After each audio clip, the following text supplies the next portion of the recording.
What does it mean to be heart-based? It's a term that you might hear somewhere. I certainly use this term all the time, and I think that it deserves a little bit of clarification. And so, basically, I would put it to you like this: there are two sort of primary approaches that you can uh, use or work with whenever you're handling any kind of a situation.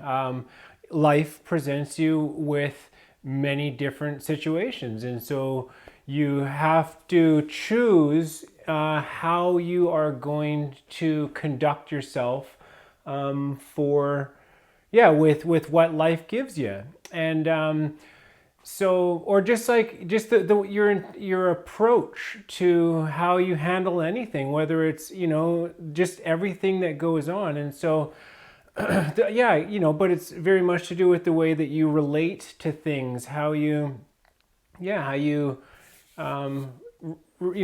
just how you deal with it all. And so what it is like, the way that most people I think are quite familiar with is to do with the head. And so this, by another word, is ego. And it's a big subject unto itself. I mean, but we'll just like, so like the ego is the mind, and this is as I understand it, right? So that's all I can do. But it's like your mind is this thing. I like, let's put it like this: I don't tell people that I'm a vegan, because if I do, then they think that they know what that word means, and then they figure that what explanation that they have in their mind applies to you. And then it's like, okay, well, this is this and that is that, because it's about details. It's about focus on details. It's about understanding. It's just like, well, I understand this, or I know what that is. All of this kind of stuff is wrapped up in this idea, with and ideas themselves. And of course, and like the most powerful ones is the beliefs, and which is a limiting factor, because when you say I believe this, then you've essentially closed yourself off to other ideas, because you've already got it figured out. So it's like, it is the mind. The thing is like, you can only calculate using known factors. So it's extremely limiting, seeing how like when you're dealing with something, the factors are, I'm not going to say limitless, but it's like huge. Yeah, it's just like just for what it's worth, infinite factors. So it's huge, So this thing, your mind, your whole intellect, and believe me, like as an intellectual, it's like it took some doing to get out of here. They say the 12 inches from your head to the heart is the greatest journey that any person ever takes. But once you get there, it changes your entire life, and of course your entire perspective on things, and just how you do everything and conduct yourself, and how you relate to stuff. And just like, so yeah, that's the thing. It's like, your mind, you might think that the problem is that, or one of the issues can be, is that like, so you, there's something that's like, okay, I get it, right? So you think that you understand something, when chances are that you don't, because there's levels to understanding. And just saying, the one that most people are dealing with here right now is extremely basic. Even so, yeah, I mean, it goes into realms that it's like you can't even begin talking about if you haven't covered certain ground, because it just is so incongruent with what your experience of life might actually be. But it's like, it doesn't really make a difference at the end of the day, but as far as trying to wrap your mind around it.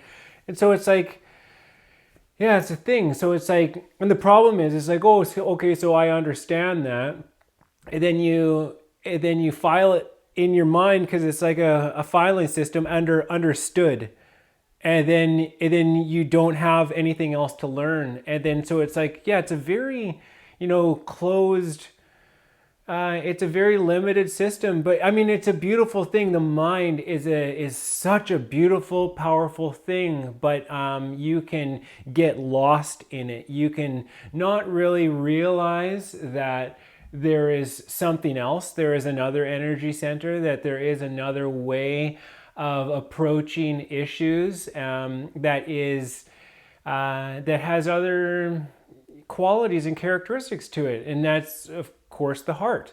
And so yeah, that's the thing, the mind, I mean, like in it, and it's like it is beautiful. I mean, for myself, I live in my heart, but I use my mind to figure things out. But I listen to my heart. I trust my intuition always. Like, why even have an intuition if you're not going to listen to it? It's a, it is a guiding mechanism in life. And yeah, it's arguably super important. And so the heart as well is a very important thing. It's like so I guess part of the difference is like the mind is, you could think of it as sort of like a masculine thing. I mean, there's different ways to look at it and say, because the mind is always changing, it's feminine. But anyways, I mean, with the understanding that I work with most of the time, it's like, because it's to do with this structure and order and intelligence.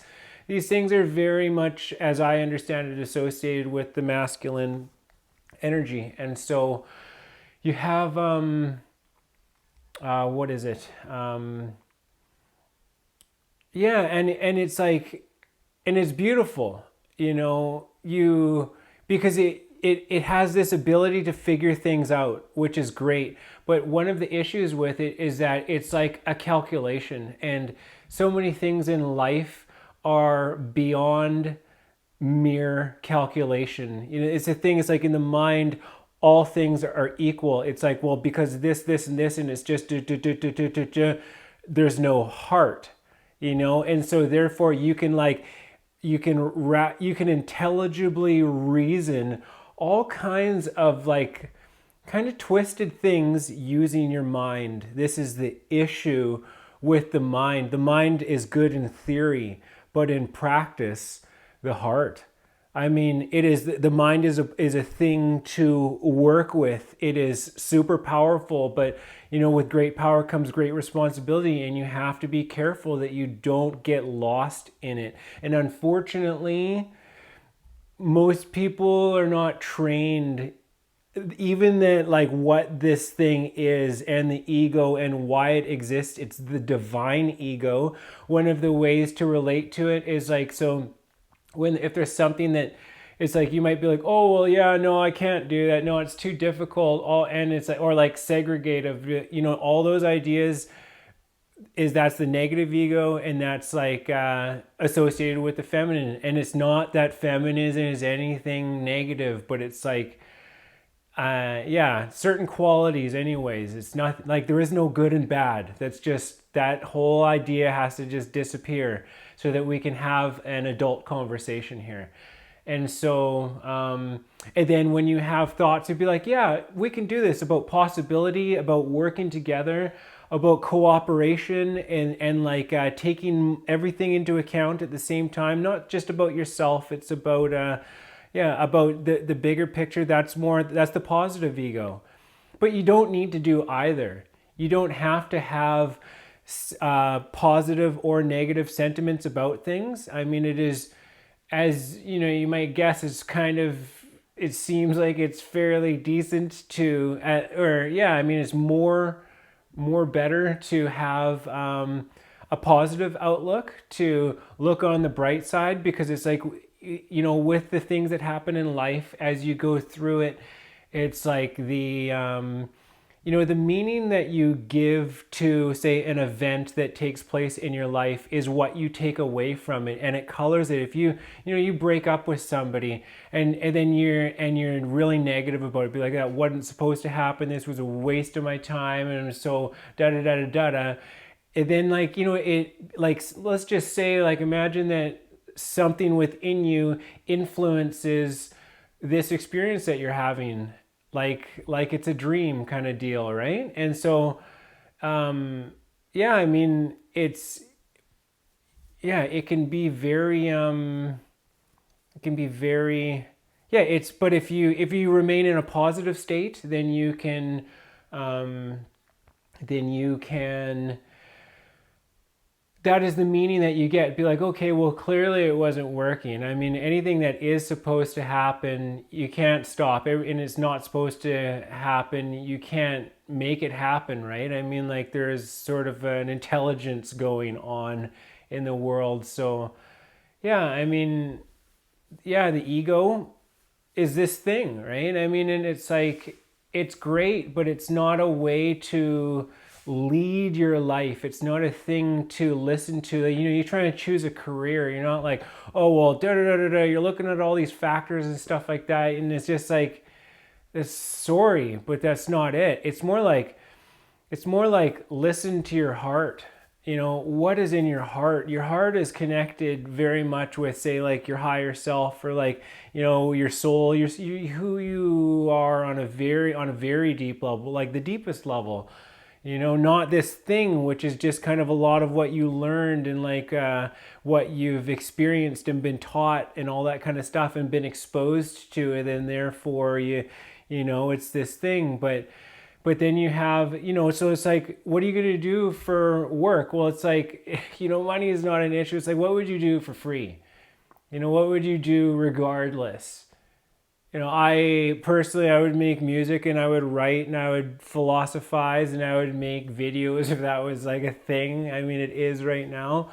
I enjoy it so much. I like organizing things. Right now at my work, they needed a person like me, and I'm just ripping around fixing everything. I love sorting out a gigantic mess. Just like when things are just beyond most people, I like doing that. I just enjoy bringing order to things and making things pretty and nice and workable and functional and just awesome. And yeah, I mean, and that is a way. So it's just like, you know, whatever's in your heart, that's how you kind of go about it. It's like, yeah, I want to, you know, I like doing this, or I like doing that. I mean, it just makes me feel good. I'm naturally good at it. I mean, these are indications. And then when you have like a decision to make, that's when it's like the intuition. So there's like the enteric nervous system, all kinds of like the body, like dopamine, serotonin. There's so much stuff in the stomach. That's why it's so important, everything that you eat, because your stomach, I mean, they call it the second brain. I call it the ternary, or the ternary nervous system. I mean, you got your central nervous system comprised of the brain and the spinal cord, and then you got the heart center, and then you have the stomach center, and then it is between these three things, and they're all connected via the spine and like nerves and things like that. It's like, this is the processing as I understand it, you know, different from the chakra system, which is very much associated with the glands and things like that, different glands within the body.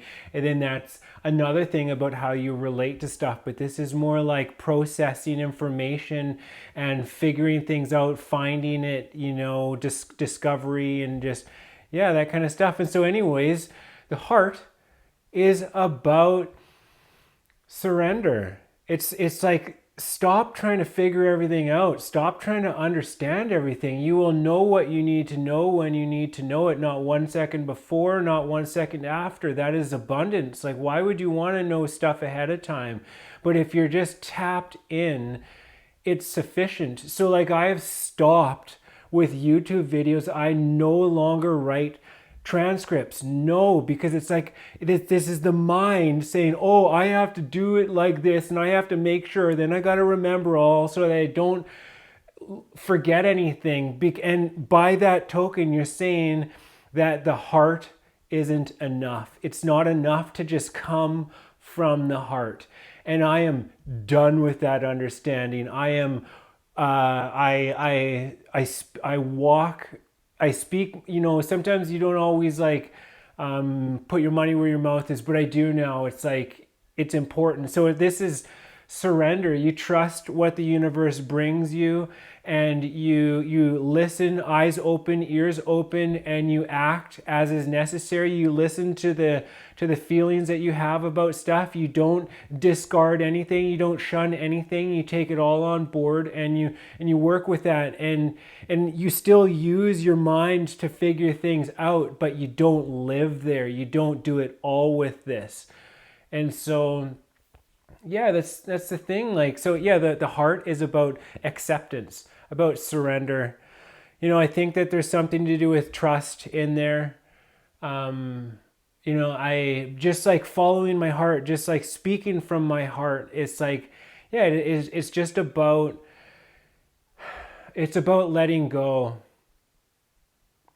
And that's maybe where the trust comes in, and the non-attachment. And it's like, non-attachment's a funny thing. It's like, it doesn't mean that you can't have stuff. It's not like you can't know people or that, but you're not attached to them. Like, there's this quote, it's like, attached to nothing, connected to everything. And it's beautiful. It was a meme of like Buddhism, but still, for me, yeah, it's beautiful. And so it's a funny thing, the ego. Just because, like, so there is an example that I will give, and it is like this. There is an understanding that is very common in, say, the West. I can't speak for the rest of the world, but I'm kind of like paraphrasing this little thing, but it's like there is an understanding that is common with a lot of people, especially in the West. The mind, very, very ego. And it's like, say, to do with plant identification. And it's like, so let's just say that you see a plant and you identify it. So that's the thing. Ego is all about details and understanding things. So it's like, okay, well, this is this and this is this, and you dissect it, and you're like, okay, well, this is that and that's that, that's that. And then you think that by dissecting it, by picking it apart and identifying its parts, that you think you have some kind of an understanding of what that thing is. But you have barely even scratched the surface, because say me, you could tear me to shreds and you might think that you understand a few things about anatomy and about what it is to be a hybridized monkey that is living in the year 2022. Sure, but you would know absolutely nothing about what it is to be a man and a boy who is a part of a society which is emerging from a lot of darkness and is in the process of a renaissance, this cultural and like scientific, blooming of awesomeness, a resurgence of like art and righteousness and altruism and things like doing the right thing for the right reason. Recognizing that just because you can doesn't mean you should. We are not all that there is. There is not a part of, we're a part of it. And it's like, and what it is to be a human being as a part of a race which is coming into its own after a long time in the dark and gone through all kinds of trials and tribulations, and as an individualized portion of all that is, as a soul incarnate, having it in an experience that is spiritual and it is philosophical, beautiful. And in a solar system, in a galaxy, in a universe, in a multiverse, so just, that basic understanding is so limiting. And that's why it's better to just, be like, I don't know. There are certain things that we understand. There's certain understandings that we work with. And it's not like, there are some things that we think that we know, but we don't ever think that we know it all.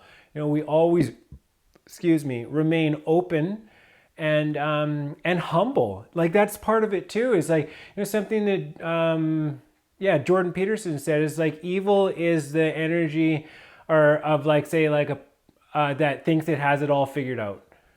Like this is, to me, this is the difference between an intellectual.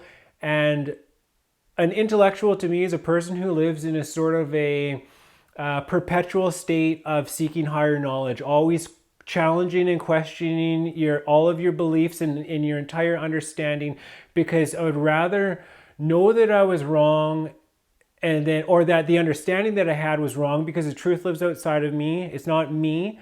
But I'd rather know that the understanding that I was working with was not up to par, so that I could then start on a way to understanding things on a more profound level, than thinking that I had it all figured out and just being comfortable with that basic understanding. Yeah, and so, and then, yeah, so that's an intellectual, right? I am one, and so that's the thing. It's like, it's a funny thing, is that label, but I will wear that. I feel like I can own that. Yeah, I mean, it's a word. I understand what the word means. So it's not like you can't label things and you can't use words and you can't use your mind, but it's just, you have to be careful with it and not overdo it. It is easy to overdo. And so, what else was there to it? And then that is to be contrasted with a pseudo intellectual, which I would say is somebody who essentially limits the scope of their inquiry to serve their own personal agenda. And so this is a very funny thing, how, like, some people, they won't look into certain things because it's like they know that if they find truth there, then they might have to question more of their beliefs, and this will affect the way that they operate. They might have to change some things. They might have to look at themselves and everything that they're doing and the way that they operate. And yeah, and so some people, there's a thing, self-imposed ignorance. They just choose to keep their head in the sand, keep themselves in the dark, keep the blinders on, because it allows them to continue living their life in a way that feels comfortable, rather than having to face a lot of stuff. Because I just say, I'll say from my own experience, it wasn't one thing that I was doing wrong. It was basically everything. So it's a daunting task, to introspect and look at yourself, in the mirror. It's pretty huge. And so, yeah, that's the ego, and that's, and then the heart is the way out. I'll tell you something that works really well is the Tao Te Ching by Lao Tzu. I love this book, especially the reading by Stephen Mitchell. I love his voice in it. I mean, you can even find it on Spotify and stuff like that. And it's just a different understanding. I asked Bashar about Lao Tzu, and he said that he was very much connected to dragon energy. I love that. Yeah. Anyways, and so, yeah, just great. I mean, understanding is, yeah, it's good to wrap your mind. It's funny to use those terms, but it's like it helps to know that there's more than what you might be working with. And yeah, like I said, it is a game changer, because when you learn to be more in this place, and you just accept things as they come, and you don't take things personally, and you recognize that, like, everything happens for a reason, and then it's like, okay, well, and then you look for, all right, well, if I understand that this happened, and it's like, and it's like, okay, well, let's see what we can do with this. And they say it's like you remain in a positive state, you look for that silver lining, and it always appears. And it's just like, wow, this is fantastic. So yeah, I don't know if I have any more. Yeah, the heart, the head, the heart, the intuition, all beautiful, everything sacred. Yeah, every life matters. Yeah, everything is important. Everything's an indication. Yeah, so now I guess I'm just rambling, so I'm just going to stop. But I mean, there's more to it, but we will get there another time. This is good for now. So my heart goes out to you.